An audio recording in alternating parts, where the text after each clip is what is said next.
Hello friends, मेरा नाम है मेहुल शर्मा और आपका स्वागत है मेरी इस नई वीडियो में। चलिए शुरू करते हैं।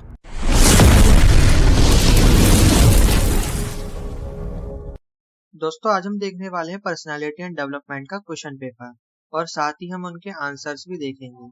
तो एक बार आप पेपर देख सकते हैं, थर्ड सेमेस्टर का है, बीए प्रोग्राम का, ऑनर्स के लिए भी, और 2 घंटे का पेपर होने वाला है, 80 नंबर का होने वाला है। 6 क्वेश्चन दिए जाएंगे आपको, कोई 4 क्वेश्चन करने हैं। 20 नंबर का हर एक क्वेश्चन होने वाला है और आपको सारा पेपर इंग्लिश में ही देना है, आप हिंदी में से नहीं दे सकते हैं, क्योंकि आप देख सकते हैं क्वेश्चन पेपर को हिंदी में आपको नहीं दिए गए क्वेश्चन, यानी आपको इंग्लिश में ही देना है। तो चलिए अब इनके आंसर्स देखते हैं। उससे पहले अगर आप पहली बार आए चैनल पर तो जल्दी से चैनल को सब्सक्राइब कर दीजिए और वीडियो को लाइक कर दीजिए। और अगर आपको इसकी पीडीएफ चाहिए तो आपको मेरे टेलीग्राम चैनल पे मिल जाएगी और उसका लिंक डिस्क्रिप्शन में दिया हुआ है, वहां से जाके आप डायरेक्ट ज्वाइन हो सकते हैं। तो आपका पहला क्वेश्चन है, डिफाइन द कम्युनिकेशन प्रोसेस, यानी जो कम्युनिकेशन हम बातचीत करते हैं उसका पूरे प्रोसेस के बारे में बताना है। और आपको बताना है कि जो फीडबैक होता है, जब भी हम कम्युनिकेशन करते हैं तो एंड में फीडबैक जरूर दिया जाता है ना, जब भी कम्युनिकेशन कंप्लीट होती है।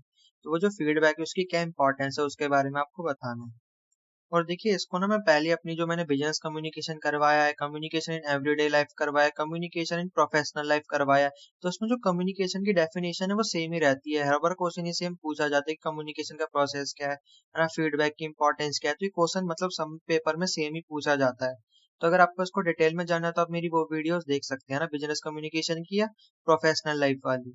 तो अब आपको यहाँ पे देखिए, सबसे पहले तो आपको प्रोसेस पूछा गया, आपको कम्युनिकेशन के बारे में भी आ सकता है कि व्हाट इज कम्युनिकेशन। तो आप ये लिख देंगे कि exchange of information, idea and emotion between the individual और ग्रुप, है ना, ग्रुप के बीच में, किसी इंडिविजुअल के बीच में जब भी आप कोई इंफॉर्मेशन एक्सचेंज करते हैं तो उसी को बोलते हैं कम्युनिकेशन। फिर आपको प्रोसेस के बारे में बता देना। प्रोसेस क्या होता है, सबसे पहले एक सेंडर होता है जो मैसेज को एनकोडिंग करता है। एनकोडिंग का मतलब या तो लिखता है या तो बोलता है ना, जो बोलता है और वो लिखता है उसको एनकोडिंग बोलते हैं। फिर आपको जब वो मैसेज ट्रांसफर करेगा तो किसी चैनल के माध्यम से करेगा, या तो मान लीजिए ईमेल है, ईमेल पे लिखकर भेजा तो ईमेल क्या हो गया, एक टाइप का चैनल हो गया, है ना। या फिर फोन पे आपको कोई मैसेज भेज रहा है तो फोन क्या हो गया, एक टाइप का चैनल हो गया। तो चैनल के माध्यम से किसको भेजेगा, रिसीवर को। रिसीवर होता है डिकोडर, जो आपने मैसेज भेजा उसको डिकोड करेगा, यानी आपने जो मैसेज भेजा उसको समझेगा, है ना।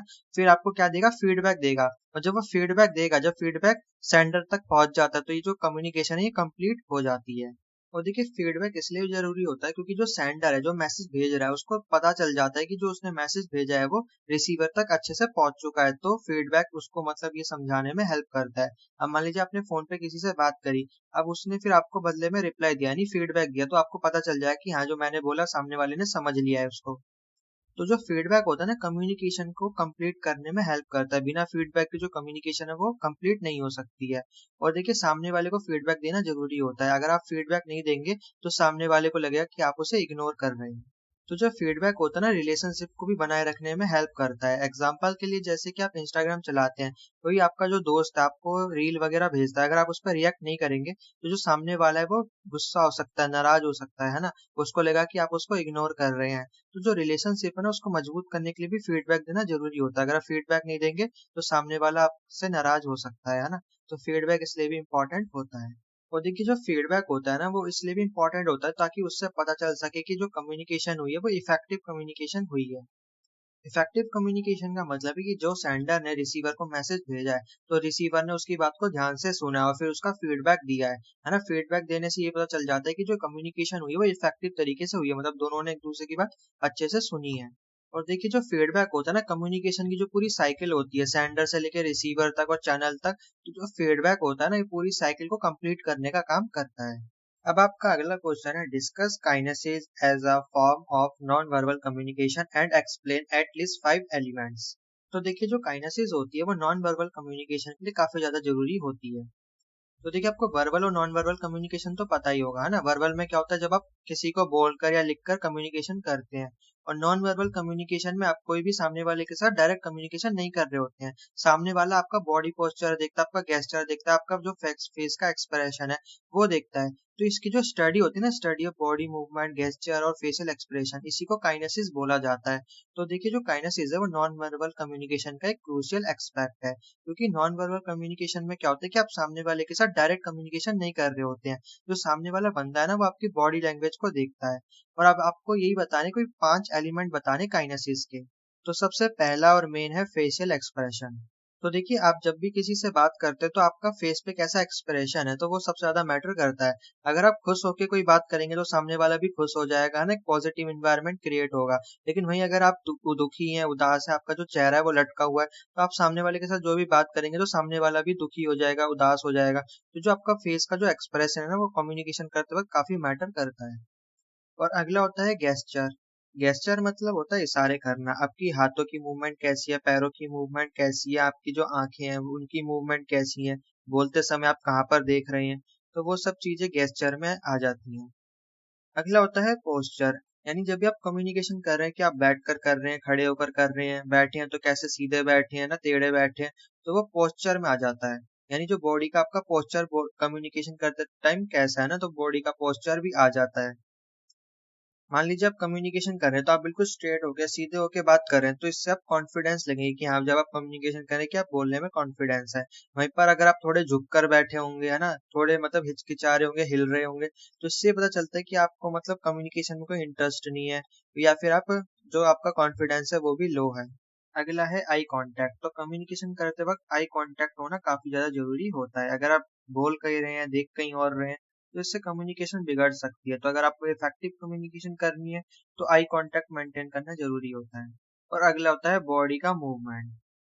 तो इसमें आपकी पूरी बॉडी का मूवमेंट देखा जाता है कि आप खड़े कैसे हैं, आप बैठे कैसे हैं, आपका हाथ मतलब सेक तो नहीं कर रहा है, वो सब चीजें पूरी जो बॉडी है उसमें पूरी बॉडी का मूवमेंट आ जाता है। तो ये थी काइनेसिस के 5 एलिमेंट्स। तो काइनेसिस एक टाइप की नॉन वर्बल कम्युनिकेशन है। तो इसमें क्या होता है कि आप डायरेक्ट सामने वाले के साथ बात नहीं कर रहे होते इसमें, बल्कि आपकी जो पूरी बॉडी है ना वो बात कर रही होती है सामने वाले के साथ। आपकी बॉडी बताती है कि आप कॉन्फिडेंस है या फिर आपका जो कॉन्फिडेंस है वो लो है। तो आपकी जो बॉडी लैंग्वेज है वो काफी ज्यादा इंपॉर्टेंट हो जाती है नॉन वर्बल कम्युनिकेशन में। तो इसको अगर आपको और डिटेल में जाना है तो बिजनेस कम्युनिकेशन या फिर जो कम्युनिकेशन इन प्रोफेशनल लाइफ मैंने पढ़ाया है वो उसको देख सकते हैं, वहां पे मैंने इनको अच्छे से एक्सप्लेन और करा हुआ है डिटेल में। तो जितने भी कम्युनिकेशन वाले हैं ना सब्जेक्ट, ये मतलब है तो एक ही चीज, बस नाम अलग अलग कर रखे हैं, बाकी पूछा इनमें सेम चीज ही जाता है। अब देखिए एक कॉलेज डिबेट कमेटी बनाई गई है जिसके आप प्रेसिडेंट हैं, और एक इंटर कॉलेज डिबेट कंपटीशन करवाया गया है। तो उसमें ना ग्लोबल वार्मिंग आपका टॉपिक है, तो उस पर आपको बातचीत करनी है, डिबेट करनी है ना। तो आपको जो प्रिंसिपल है ना उनको पूरी रिपोर्ट सौंपनी है कि जो आपने जो डिबेट लड़ी है उसमें क्या क्या बातें हुई है, वहां पे क्या क्या मुद्दे उठाए गए ग्लोबल वार्मिंग को लेकर। तो आपको पूरी रिपोर्ट प्रिंसिपल को सबमिट करनी है। तो पूरी आप रिपोर्ट बनाएंगे, ठीक है।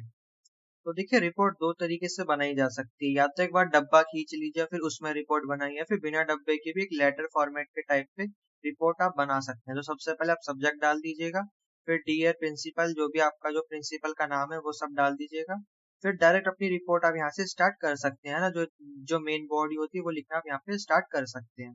तो देखिए अभी मैं इनको एक्सप्लेन करके तो कोई फायदा तो है नहीं इसमें, बस मैंने आपको फॉर्मेट बता रहा हूँ, क्योंकि रिपोर्ट तो आपको कोई सी भी आ सकती है, वो सिचुएशन दे देंगे, रिपोर्ट बस आपको बनानी आनी चाहिए। तो ठीक है, यहाँ पे आप अपनी कंटेंट लिख देंगे, बॉडी लिख देंगे, आखिरी में वही थैंक यू करके सिंसियरली फिर अपना नाम डाल देंगे, फिर अपनी पोजीशन डाल देंगे कि मैं प्रेसिडेंट हूँ कॉलेज डिबेट कमेटी का। अब देखिए फोर्थ क्वेश्चन में बोला गया है prepare a questionnaire to survey the decision on the decision of the government to promote it should have a minimum 10 question and answer. अब देखिए जैसे कि जो आपने देखा होगा कि जो सर्वे करने आते हैं उनके हाथ में एक कागज होगा, उसमें बहुत सारे क्वेश्चन होते हैं, फिर वो आपसे डायरेक्ट क्वेश्चन पूछते हैं और आंसर लिखते जाते हैं ना। तो वैसे ही आपको जो पूरा वो कागज है वो बनाना है एक टाइप से। तो गवर्नमेंट क्या है, उन्होंने एक डिसीजन लिया है कि जो उनके जो एम्प्लॉयज है उनको प्रमोट किया जाएगा। तो आपको लोगों से ना सवाल पूछने हैं कि मतलब ये जो सरकार ने डिसीजन लिया है ये सही है कि गलत। तो मिनिमम आपको 10 क्वेश्चन तो तैयार करने हैं। तो देखिए आप इसे कैसे बनाएंगे। सबसे पहले आप हेडिंग डालेंगे questionnaire for serving public opinion on the government decision to promote. तो देखिए सबसे पहले आप इंफॉर्मेशन लेंगे डेमोग्राफिक इंफॉर्मेशन। इसमें आप सबसे पहले लोगों की एज पूछेंगे कि आपकी कितने साल के हैं, फिर जेंडर क्या है उनका, फिर लोकेशन क्या है, अर्बन है, सब अर्बन है, रूरल है। मतलब यहाँ पे उन लोगों की इंफॉर्मेशन भेजी जाएगी जिनसे आप सवाल पूछने वाले हैं, है ना। फिर आप उनसे सवाल पूछेंगे कि आप अवेयरनेस के बारे में पूछेंगे कि जो सरकार ने जो ये इनिशिएटिव लाया है प्रमोशन का, आप इनके बारे में जानते हैं, यस और नो।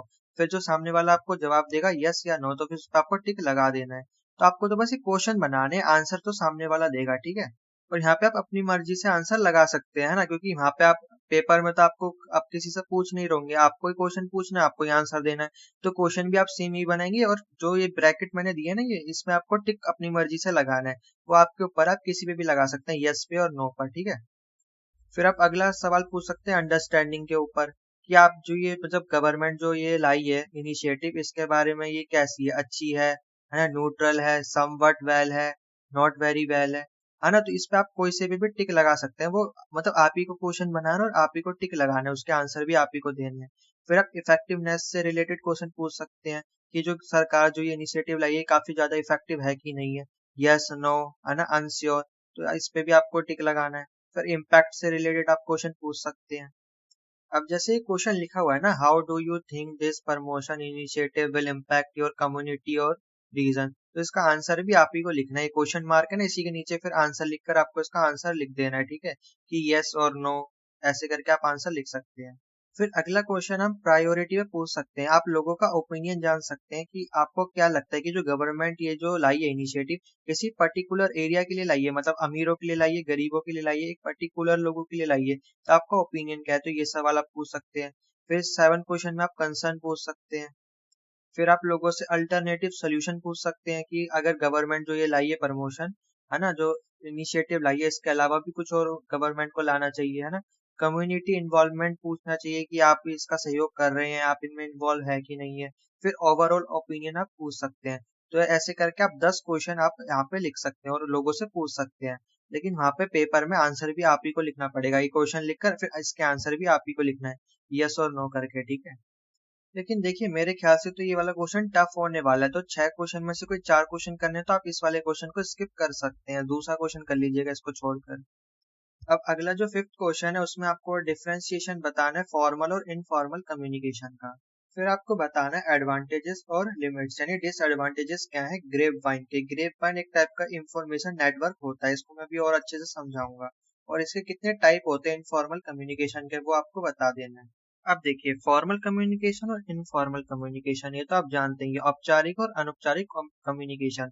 जो फॉर्मल कम्युनिकेशन होती है, ये ऑफिस वगैरह जो आपकी जो प्रोफेशनल लाइफ है, वहां पर ये की जाती है कम्युनिकेशन, है ना। आपका कोई बॉस हो गया, कलीग हो गया, कस्टमर हो गया, है ना, उससे ये बात की जाती है कम्युनिकेशन, है ना, तो इसे फॉर्मल कम्युनिकेशन कहा जाता है। इसमें देखिए क्या क्या आ जाता है, जैसे कि ऑफिशियल मेमोज, यानी जो मेमोरेंडम हो गए, रिपोर्ट्स हो गई, मीटिंग्स हो गई, लेटर हो गए, ईमेल्स हो गए, तो ये सब फॉर्मल कम्युनिकेशन में आते हैं। जो जॉब से रिलेटेड जो आप कम्युनिकेशन करते हैं, वो फॉर्मल कम्युनिकेशन होती है। और इनफॉर्मल कम्युनिकेशन जो आप घर पर करते हैं, अपने दोस्तों के साथ करते हैं, अपनी फैमिली मेंबर के साथ जो कम्युनिकेशन करते हैं, है ना, इसमें आप गॉसिप वगैरह करते हैं, यानी गप्पे मारते हैं, है ना, ग्रेप वाइन करते हैं, यानी जो मतलब चुगली वगैरह जो करते हैं, वो सब चीजें होती हैं। तो ये सब इनफॉर्मल कम्युनिकेशन होती है। मतलब इसमें आपको कोई भी जो स्ट्रक्चर होता है उसको फॉलो नहीं करना पड़ता। फॉर्मल कम्युनिकेशन में क्या होता है, कि जो भी आप मैसेज भेज रहे हैं सामने वाले को, मान लीजिए ईमेल भेज रहे हैं, तो पूरा एक स्ट्रक्चर होगा, प्रॉपर सब्जेक्ट होगा, प्रॉपर मतलब सैल्यूटेशन होगा, है ना, डेट वगैरह प्रॉपर होगी, प्रॉपर बॉडी होगी, फिर कंक्लूजन होगा, वो सब चीजें। लेकिन वहीं पर अगर इनफॉर्मल की बात करें, तो यहाँ पे आपको कोई भी जो पैटर्न है उसको फॉलो नहीं करना पड़ता। यहाँ पे आप जैसा मन चाहे वैसी बात कर सकते हैं। तो ये तो हो गया दोनों में अंतर। अब चलते हैं ग्रेप वाइन पे। तो देखिए ग्रेप वाइन क्या होती है, इसका जो नाम है ना, अंगूर से आया है। आपने अंगूर देखा होगा ना, कैसे एक डाली से जुड़ा होता है, बहुत सारे अंगूर लटके होते हैं, तो वैसे ही इसका नाम आया ग्रेप वाइन से। ग्रेप वाइन एक टाइप का कम्युनिकेशन नेटवर्क होता है। इसमें क्या होता है कि एक व्यक्ति दूसरे व्यक्ति को बात बताएगा, दूसरा तीसरे को, तीसरा चौथे को। लेकिन यहाँ पे जो संख्या है ना, वो बढ़ती जाती है। जैसे एक व्यक्ति ने 2 व्यक्ति को बताया, 2 ने 4 को बताया, 4 ने 8 को, 8 ने 16 को। तो मतलब एक व्यक्ति से शुरुआत होती है किसी बात की, वो बहुत सारे लोगों में फैल जाती है, तो इसी को बोलते हैं ग्रेप वाइन। और ये एक इसका टाइप है, इनफॉर्मल कम्युनिकेशन का टाइप होता है। इनफॉर्मल का इसलिए होता है क्योंकि यहाँ पे मतलब एक टाइप से एक नॉर्मल बात कही जाती है ना। मान लीजिए कोई अफवाह उड़ती है, तो एक व्यक्ति किसी को बताता है, फिर उससे सब व्यक्ति को पता चल जाती है। तो जो ग्रेप वाइन है ना, इसी से जो अफवाह होती है, यानी जो रूमर होता है, वो जल्दी फैल जाता है। तो देखिए इसका जो ग्रेप वाइन है नाम इसलिए पड़ा है क्योंकि सारे अंगूर एक ही मतलब उससे टहनी से जुड़े होते हैं। ऐसे ही जो सारे लोग होते हैं जिनको वो बात पता चलती है, जो भी अगर रूमर है, कोई अफवाह है, तो वो कोई एक व्यक्ति ही फैलाता है ना। तो इसलिए इसको जो पैटर्न है ना, पूरे पैटर्न को, जो इन्फॉर्मेशन का पैटर्न है कम्युनिकेशन का, इसी को ग्रेप बाइन नाम दिया गया है। अब देखिए इसके एडवांटेजेस क्या क्या है। सबसे पहला है क्विक डिसएमिनेशन। क्विक डिसएमिनेशन का मतलब होता है जल्दी से किसी भी इंफॉर्मेशन का फैल जाना। तो देखिए जो ग्रेप वाइन में जो भी इंफॉर्मेशन फैलती है ना, वो किसी भी फॉर्मल चैनल से जल्दी फैल जाती है। क्योंकि इसमें क्या होता है, एक व्यक्ति 2 को बताएगा, 2 4 को, 4 8 को, 8 16 को, तो जो भी इंफॉर्मेशन होती है वो काफी जल्दी फैल जाती है। और दूसरा एडवांटेज होता है बिल्ड रिलेशनशिप। तो देखिए ग्रेप वाइन में क्या होता है कि एक व्यक्ति दूसरे व्यक्ति के साथ जब भी बात शेयर करेगा जब उसका उस पर ट्रस्ट होगा, है ना, तभी तो बात इतनी जल्दी फैल जाती है, क्योंकि लोग अपने ट्रस्ट के बंदे के साथ ही अपनी बात शेयर करते हैं। तो इससे जो रिलेशनशिप है वो अच्छे से बिल्ड हो जाता है। अगला है सप्लीमेंट फॉर्मल चैनल। यानी देखिए कोई भी अगर इंफॉर्मेशन शेयर करनी है, अगर हम उसको फॉर्मल कम्युनिकेशन के माध्यम से शेयर करते हैं, कोई ईमेल भेज दिया, कोई नोटिस भेज दिया, कोई मेमोरेंडम या फिर नोटिस लगा दिया, तो लोगों को मतलब हो सकता है कि पूरी बात समझ ना आए। लेकिन इसमें क्या होता है गॉसिप में कि लोगों को अच्छे से बात समझ आ जाती है। कोई मतलब ट्रस्ट का व्यक्ति उसको कोई भी बात समझाएगा, जैसे कि मैं ही आपको हर बात अच्छे से समझाता हूँ ना, जो भी मैं चैप्टर पढ़ा रहा हूँ अच्छे से, मतलब एक दोस्त की तरह ही पढ़ा रहा हूँ, तो इससे क्या होता है कि आपको सारी बातें समझ आ जाती हैं। वैसे ही जब दो लोग आपस में बात करते हैं, गॉसिप करते हैं, तो कोई भी अगर इंफॉर्मेशन काम की इंफॉर्मेशन है ना, तो सामने वाले को अच्छे से समझ आ जाएगी। तो देखिए जो गैप होता है ना बीच का, ये जो चैनल होता है फॉर्मल चैनल की वजह से जो गैप बनता है, तो जो ग्रेप वाइन होता है इस गैप को फिल कर देता है, और जो भी इंफॉर्मेशन शेयर करनी होती है लोगों के पास अच्छे से और सही इंफॉर्मेशन पहुंच जाती है। और साथ ही साथ इसका ना फीडबैक मैकेनिज्म भी तगड़ा होता है, क्योंकि आप तुरंत सामने वाले के साथ बात करेंगे तो तुरंत आपको फीडबैक मिल जाएगा, है ना, क्योंकि ये इनफॉर्मल कम्युनिकेशन होती है। आप सामने वाले के साथ तुरंत बात कीजिए, तुरंत आपको फीडबैक मिल जाएगा। अब देखिए इसके ना कुछ लिमिटेशन भी होती हैं, यानी कुछ डिसएडवांटेजेस भी होते हैं, जैसे कि लैक ऑफ एक्यूरेसी। अब सामने वाला आपको कोई भी बात बता रहा है तो जरूरी थोड़ी ना वो सही बात ही बता रहा हो, गलत बात भी हो सकती है। तो आपको उसकी बात जो भी वो बता रहा है उसको क्रॉस चेक करना जरूरी होता है। अगला होता है नो अकाउंटेबिलिटी। अब देखिए इस मतलब नेटवर्क में क्या होता है, कोई भी एक व्यक्ति कोई भी बात बता के चले जाएगा, है ना, कोई भी मतलब बकवास करके चले जाएगा, वो बात मतलब सही हो भी सकती है और नहीं भी हो सकती है ना। तो मतलब कोई भी अकाउंटेबिलिटी नहीं है कि आपके पास जो भी इंफॉर्मेशन आई है वो सही है कि गलत है। किसी ने भी आया कोई भी बोलकर चला गया और उसी से बात फिर सब में शेयर हो गई, है ना, लेकिन उसकी कोई जवाबदेही नहीं लेगा कि ये बात सही है कि गलत है। तो जो अकाउंटेबिलिटी है वो नहीं होती। अगला है सेलेक्टिव ट्रांसमिशन।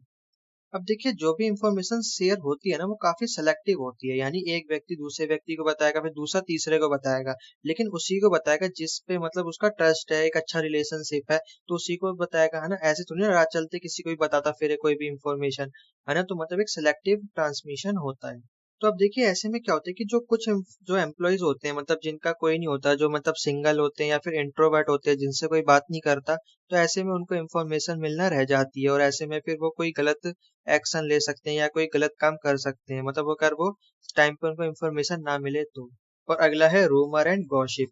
अब देखिए रूमर यानी अफवाह, इसकी मदद से आसानी से फैलाई जा सकती है। कोई भी एक व्यक्ति आएगा और उसने कोई अफवाह फैला दी, अब उसको पकड़ना काफी ज्यादा मुश्किल हो जाता है, क्योंकि काफी सारे लोग होते हैं कंपनी में, एकदम से रूमर फैल जाता है ना, और फिर उसको पकड़ना भी काफी ज्यादा मुश्किल हो जाता है। और जो मतलब जो इंफॉर्मेशन शेयर होती है उसकी जो स्पीड होती है वो भी काफी ज्यादा फास्ट होती है। तो ये कुछ एडवांटेजेस थे और डिसएडवांटेजेस थे, आप तो इनको लिख कर आ सकते हैं। और आखिरी क्वेश्चन में आपको लेटर लिखने को आएगा, और ये लेटर ना फॉर्मल लेटर होने वाला है। अब ये देखिए आपको प्रिंसिपल को लेटर लिखना है अपने कॉलेज के, तो आपको अपने कॉलेज में ना एक स्टूडेंट सेमिनार करवाना है, तो उसके लिए आपको परमिशन मांगनी प्रिंसिपल से, तो आपको उनको एक फॉर्मल लेटर लिखना है।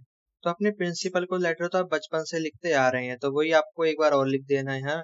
अपना नाम, एड्रेस, पिन कोड वगैरह, डेट वगैरह डाल देनी है, प्रिंसिपल का नाम, कॉलेज का नाम, है ना, वही सब एड्रेस वगैरह। फिर सब्जेक्ट डाल देना request for permission to organise a student seminar. तो देखिए लेटर्स जरूरी नहीं है सेम आए, आपको अलग लेटर आ सकता है, तो आपको क्वेश्चन के हिसाब से अपना सब्जेक्ट डालना है। फिर डियर सर और मैम, वो आपकी मर्जी है, जो भी डालना है डाल दीजिए, अपनी बॉडी लिख दीजिए। फिर आपको डेट बता देनी है कब आप मतलब ऑर्गेनाइज करवाने वाले हैं, टाइम जगह वगैरह बता देना। और फिर काइंडली वगैरह डाल के जो भी रिक्वेस्ट वगैरह आप करते हैं, थैंक यू वगैरह करके सिंसियरली, नाम, रोल नंबर, डिपार्टमेंट कौन सा है आपका, वो सब चीजें डाल देना है, ठीक है। तो जैसे नॉर्मल लेटर लिखा जाता है वैसे ही जो आप बचपन से लिखते आ रहे हैं वही है सेम लेटर, ज्यादा कुछ खास तो है नहीं। तो बस ऐसे ही आपका पेपर आने वाला है पर्सनैलिटी एंड डेवलपमेंट का, बस आपको 6 क्वेश्चन आने वाले, कोई भी 4 कर दीजिएगा। और खासकर जो कम्युनिकेशन वाले हैं ना उससे क्वेश्चन आ सकते हैं। तो कम्युनिकेशन अगर आपको अच्छे से पढ़ना है तो आप मेरी जो वीडियो है ना बिजनेस कम्युनिकेशन या कम्युनिकेशन इन प्रोफेशनल लाइफ, देखिए नाम भले ही अलग अलग है लेकिन जो क्वेश्चन है ना वो सेम ही आते हैं। तो उसमें मेनली कम्युनिकेशन के बारे में बताया जाता है, तो आप वो वीडियो देख सकते हैं मेरी, उसमें कम्युनिकेशन के बारे में मैंने अच्छे से समझा रखा है। तो उसी से क्वेश्चन आने वाला है आपको, है ना, तो वो अच्छे से पढ़ के चली जाइएगा, क्योंकि उसमें मैंने वर्बल नॉन वर्बल कम्युनिकेशन अच्छे से करवा रखा है ना कवर, तो उसको देख लीजिएगा, ठीक है। और बाकी लेटर वगैरह आने वाला है, वो क्वेश्चनरी वाला जो आप देख लीजिएगा एक बार, अगर आपको वो करना है तो कर सकते हैं, वैसे तो वो आप छोड़ देंगे तो चलेगा, ठीक है। तो आज के लिए बस इतना ही। पेपर ज्यादा आपका मुश्किल नहीं आने वाला है, बस यही दो चार चीजें अगर आप कर लेंगे, बस एक बार कम्युनिकेशन की पूरी मेरी वीडियो देख लीजिए और लेटर की तैयारी कर लीजिए। बस आप इतना ही कर लेंगे तो आप बस आप अच्छे से आप पेपर देकर आ जाएंगे। तो वीडियो अगर अच्छी लगी है तो जल्दी से सब्सक्राइब कर दीजिए और वीडियो को लाइक कर दीजिए। अगर आपको इसकी पीडीएफ चाहिए तो आपको मेरे टेलीग्राम चैनल पे मिल जाएगी, और इसका जो लिंक है डिस्क्रिप्शन में दिया हुआ है, वहां से जाके आप डायरेक्ट ज्वाइन हो सकते हैं। तो मैं मिलता हूँ आपको इसकी नेक्स्ट वीडियो में, तब तक के लिए जय हिंद।